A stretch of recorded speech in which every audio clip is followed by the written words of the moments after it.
Bonsoir à toutes et à tous, ravi de vous retrouver pour un nouveau numéro de 85 chrono. Comme toujours, nous serons sur tous les terrains de sport, beaucoup d'images, de réactions et de résultats à vous proposer. Preuve en est avec le sommaire de ce soir. En football, c'était l'heure du derby vendredi en National 2. En jeu, la suprématie vendéenne entre les Herbiers et la Roche VF.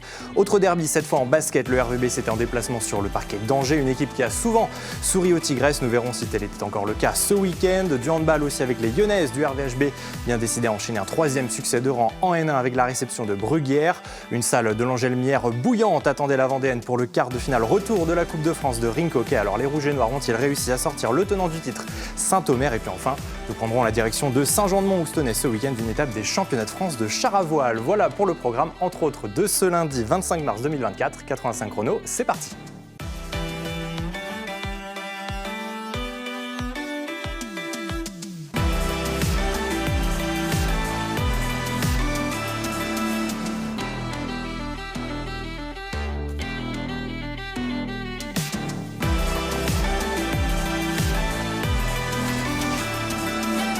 En jeu, vendredi soir, la suprématie vendéenne, bien sûr, mais aussi et surtout 3 points qui peuvent compter en vue de la fin de saison. Près de 3500 spectateurs étaient réunis au stade Massabielle pour assister au derby de la 20e journée de N2 entre les Herbiers et la Roche VF. Un seul point d'écart entre les deux formations. Le VHF est 4e, les Lyonnais 3e. Les Rouges et Noirs dominent le premier quart d'heure, mais les deux clubs peinent à trouver de l'efficacité face au but. Dans les buts, Lyonnais Hamada sort bien devant Jérémy Billy.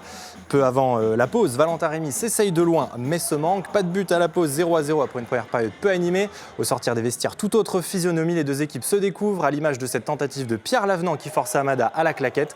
Mais ce sont les Lyonnais qui vont se montrer les plus réalistes. À peine entré en jeu, Olivier Boissier est à la réception de ce centre de Bello qui venait lui aussi de faire son apparition. 1-0 à l'heure de jeu. La Roche VF est même tout proche du break. Ballon perdu par le VHF. Axel Dabin est servi, mais sa frappe manque de conviction. Grosse domination lyonnaise à l'heure de jeu sur ce corner. Le capitaine Buaillon trouve Thomas Allemand, mais le défenseur central ne cadre pas. Il reste 10 minutes. Les Herbiers poussent. Le ballon arrive dans la surface sur ce centre et gros trafic. Billy touche le ballon de la tête, mais est percuté par la sortie de Hamada. L'arbitre ne dit rien. Billy, lui, restera sonné et ne reprendra pas sa place. Commotion cérébrale pour le meilleur buteur herbretais. Alors que le VHF joue à 10 contre 11, La Roche va doubler la mise avec Mathis Vrignon. Le VHF va ensuite jeter ses dernières forces dans la bataille suite à ce corner. Claude Ateba, lui aussi entré en jeu, va réduire la marque 2-1 alors qu'on est déjà entré dans le temps additionnel. La tension est palpable sur le terrain et les Lyonnais vont terminer à 10 suite à cette exclusion de leur capitaine Jason Buaillon. On en restera là, battu à l'aller. La Roche VF tient sa revanche et s'impose 2-1 en terre herbrettaise. Réaction des deux entraîneurs recueillie par Daniel Lelanne. Si je reprends un peu les choses dans l'ordre, on a manqué d'intensité. On n'a pas réussi à emballer ce match. On s'est fait un peu endormir par la possession un peu de l'adversaire, même s'il n'y avait pas de gros danger. Ensuite, sur un centre, ils ont marqué. On est un peu en retard sur le marquage. Et ensuite, on a essayé on a mis un peu plus de vie, un peu plus de volonté dans ce que l'on a fait. Et puis arrivé l'action où Jérémy Billy la dévie de la tête, il se fait rentrer dedans par le gardien et puis il n'y a rien. Voilà, c'est assez. Donc il y a quand même une commotion cérébrale. Donc voilà, l'arbitre me dit que lui c'est le gardien qui la touche. Et puis ensuite on était 10, donc il y a eu un deuxième. On est revenu au courage à 2-1. Et puis on a essayé de pousser pour revenir à égalité, mais il était trop tard. On était là, on avait ses capacités à récupérer le ballon et de se projeter. On a eu 3-4 situations qu'on a mal négociées. Maintenant, voilà, c'est vrai que ce premier quart d'heure était en faveur de notre adversaire. On aurait pu être mené au score logiquement, ça c'est sûr. Deuxième mi-temps, on a changé de système et même si on a été un petit peu bousculé sur les premières minutes, le temps que les garçons se mettent en place pour avoir leurs repères, c'est vrai que rapidement derrière, quand on a ouvert le score, on a eu des opportunités pour faire mal, ce qu'on n'a pas fait.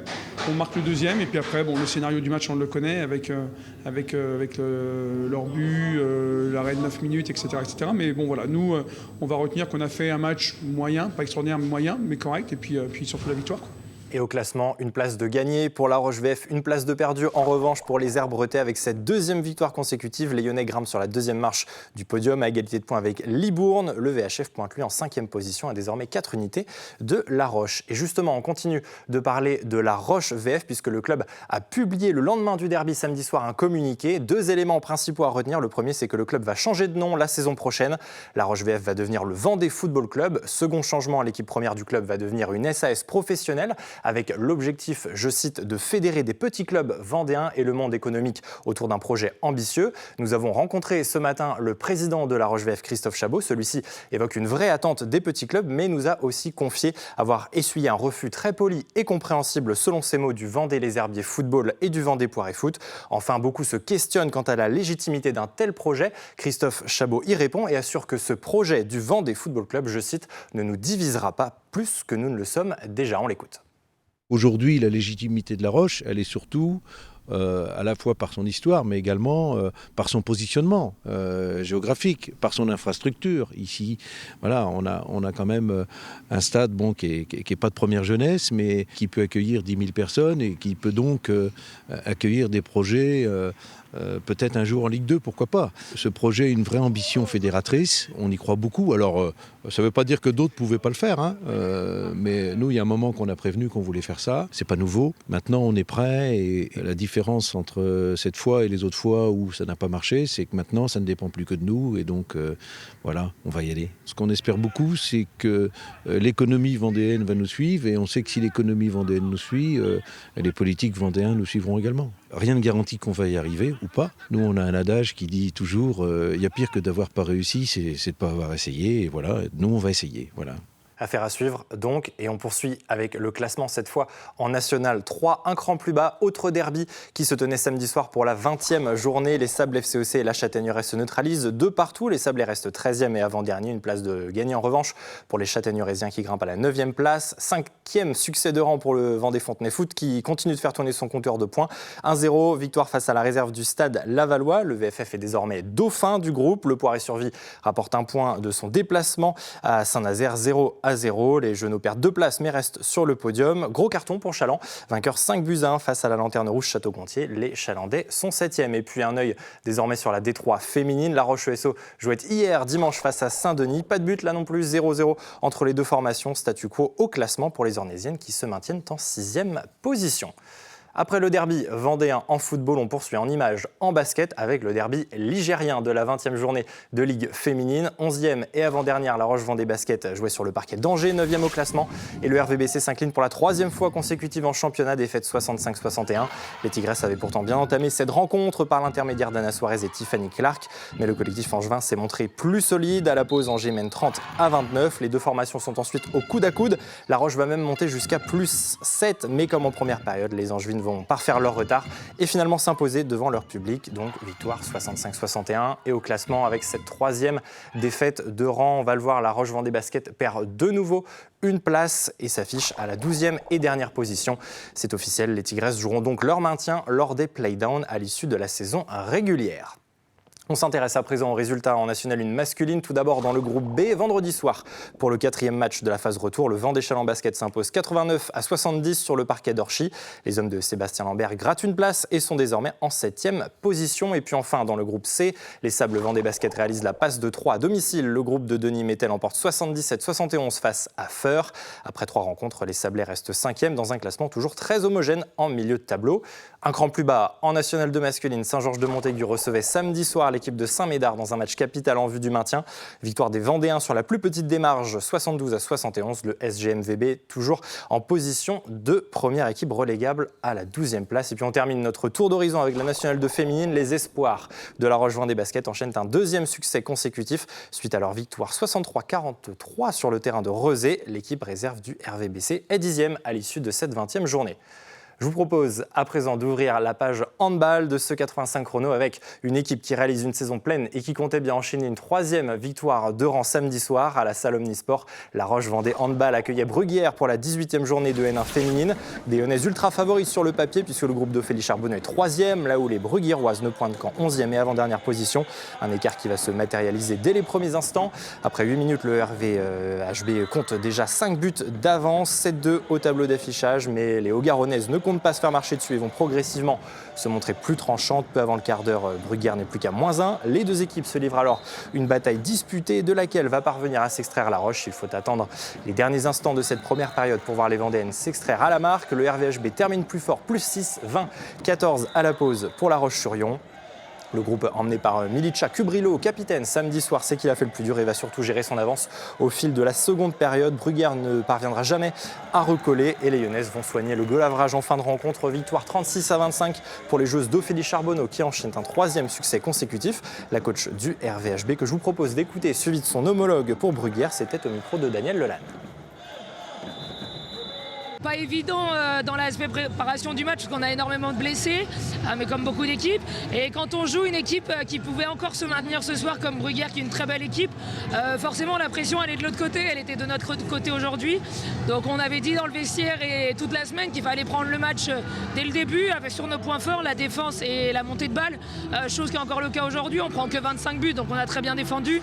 Nos gardiennes font des beaux arrêts derrière, donc dans la forme de ce qu'on avait prévu, on y est, donc c'est très positif. On va avoir 3 semaines de trêve encore là pour bien travailler, se reposer. La semaine prochaine, les filles vont être en récup parce que là, on tire sur 12-13 joueuses. On commence à fatiguer, donc c'est important aussi de couper et de pouvoir donner un peu du repos aux filles quand même. L'objectif là, sur les 4 derniers matchs, c'est de pouvoir finir sur un 4 sur 4 et d'aller chercher cette 2e position. Alors, en tout cas, l'objectif de début de saison, c'est d'être dans les 3 premières. Donc pour l'instant, c'est toujours le cas et il faut finir bien. On a essayé d'exister, d'embêter un petit peu la Roche. On a essayé de revenir 2 fois en première, un peu en 2e. Après, voilà, aujourd'hui, c'est trop compliqué pour nous, ça joue beaucoup trop vite. On avait fait le choix de défendre un peu plus haut. Malheureusement, ça ne fonctionne pas, on n'y est pas. On manque un peu de lucidité sur la fin de première mi-temps. Trop de jeunesse chez moi, encore quelques absences. Et voilà, bravo à la Roche. Nous, beaucoup trop jeunes, surtout sur des intentions défensives. À ce niveau-là, voilà, ça devient trop compliqué. Avec ce 3e succès de rang en championnat, les Lyonnaises demeurent en tête du groupe, enfin dans le groupe de tête plutôt. Après 18 rencontres, la Roche-Vendée Handball est 3e à égalité de points avec le dauphin Rochechouart-Saint-Junien à 4 journées de la fin. Résultat bien plus contrasté en revanche en N2 féminine, en amont de la rencontre de l'équipe première. L'équipe réserve du RVHB s'est inclinée 31-18 face à Bègles. Les Vendéennes restent lanterne rouge de leur poule et seront selon toute vraisemblance, même si ce n'est pas encore officiel, reléguées à l'issue de cette saison à 4 journées là aussi de la fin. Et puis en National 1 masculine, la relégation n'a pas encore été actée, mais Pouzauges aura bien du mal à se sauver. En déplacement à Poitiers, le PVHB a enchaîné une 9e défaite en 10 rencontres après ce nouveau revers 30-25. Le groupe de Steve Berger reste collé à cette 13e et dernière place à 6 journées de la fin. En rink hockey, à présent, 2 équipes qui ne se quittent plus. C'était de nouveau donné rendez-vous samedi soir pour leur 3e confrontation. En moins d'un mois, la Vendéenne et Saint-Omer se retrouvaient à l'Angelmire pour le quart de finale retour de la Coupe de France. Après le nul à l'aller, le topo est simple, s'imposer et décrocher une place dans le Final Four. Et les Lyonnais vont très vite entrer dans cette rencontre. Marcos Pinto ouvre la marque dès la 3e minute, mais le tenant du titre, Saint-Omer, va réagir. Nardi sert parfaitement Federico Balmaceda qui égalise un partout. C'est le score à la pause.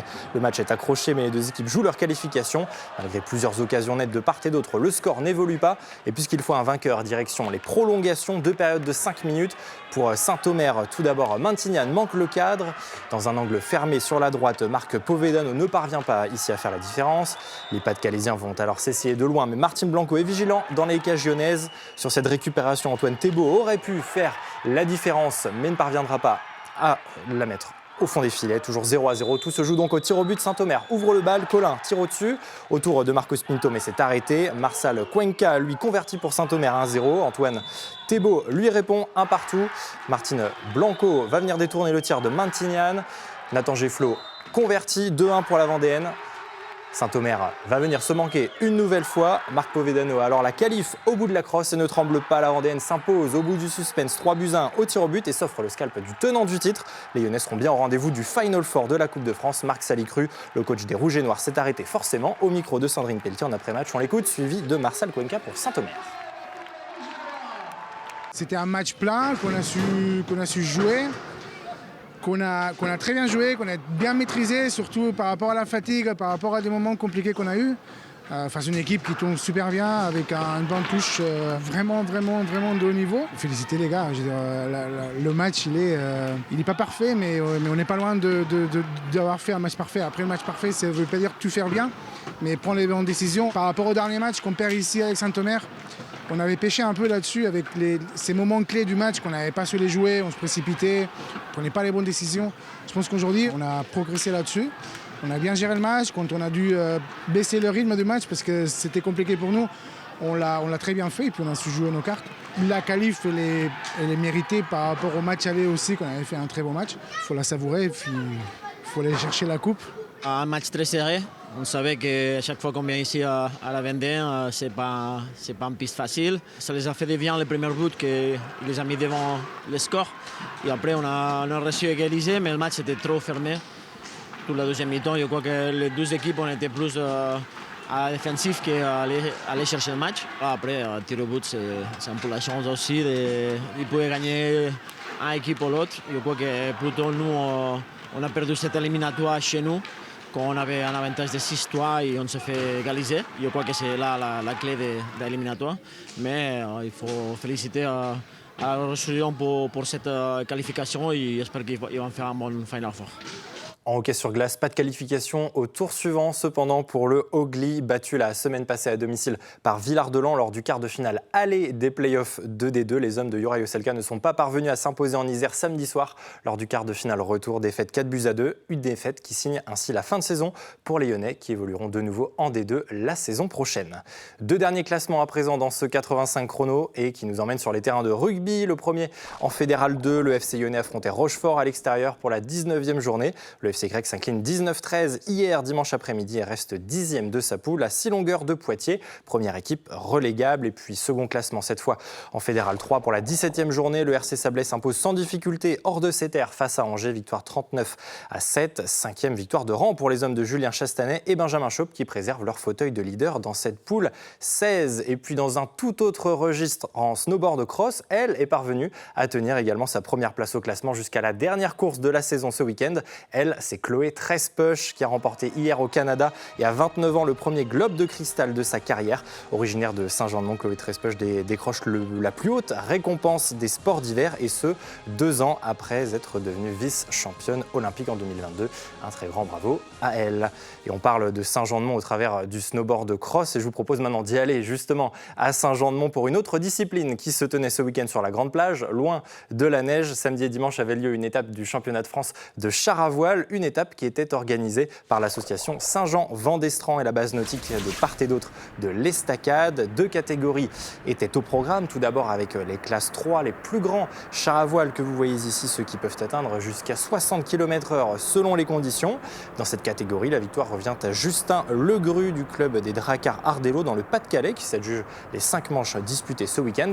Et puis il y avait aussi les chars à voile de la classe 8 qui diffèrent des premiers puisque ceux-ci sont tractés par un cerf-volant. Pour les classes 8, c'est Julien Pazaya de Latitude Char Royan qui termine premier parmi les 7 engagés. Un parcours de 2 km avait été balisé de part et d'autre de l'Estacade avec à chaque fois 2 bouées de virage, une face au vent et une autre dos au vent. Le principe était identique pour les classes 3 comme les classes 8, faire le plus de tours possible lors des manches organisées. Et pour en savoir plus à notre micro, je vous propose de retrouver l'un des concurrents, Adrien Lys du club de Royan qui termine 2e en classe 8. Les classes 8 que l'on voit ici à l'image. Il est précédé du directeur de course de cette étape, Bruno Lebec, propos recueillis par Sandrine Pelletier.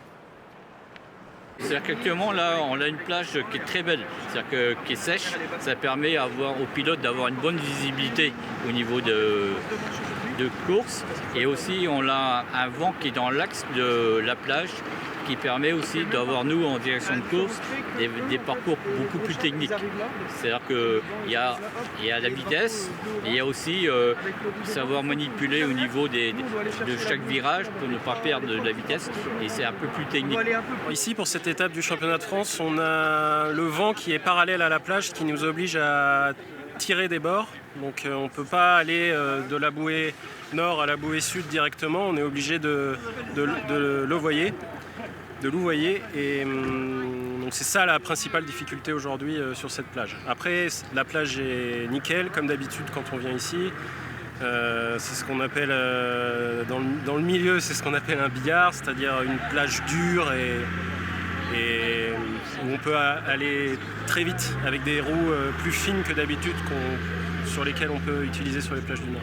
Sur des plages où le sable est mou, sec et mou, on utilise des grosses roues basse pression qui s'appellent des Bigfoot. Et sinon, sur les plages dures ou mouillées, on utilise des roues fines juste pour ne pas faire de l'aquaplaning tout simplement.